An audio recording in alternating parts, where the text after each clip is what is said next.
41 परीक्षा उपकेंद्रावर प्रतिबंधात्मक आदेश।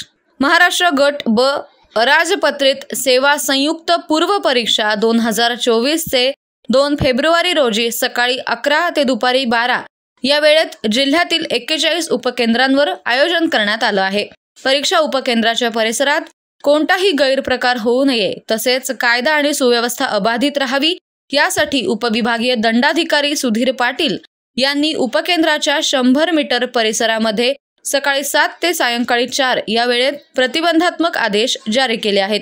परीक्षा उपकेंद्राच्या 100 मीटर परिसरामधील सर्व सार्वजनिक टेलिफोन, एसटीडी, आयएसडी, फॅक्स केंद्र, ध्वनिक्षेपक, Xerox machine, scanning machine, mobile phone आणि इतर इलेक्ट्रॉनिक माध्यमे वस्तू कार्यान्वित ठेवण्यास प्रतिबंध करण्यात आला आहे। परीक्षा उपकेंद्राच्या परिघामध्ये परीक्षार्थी म्हणून घोषित केलेले उमेदवार आणि परीक्षा पार पाडण्यासाठी सक्षम अधिकाऱ्यांनी प्राधिकृत केलेल्या व्यक्तीशिवाय इतर व्यक्तींना, वाहनांना प्रतिबंध करण्यात आलाय।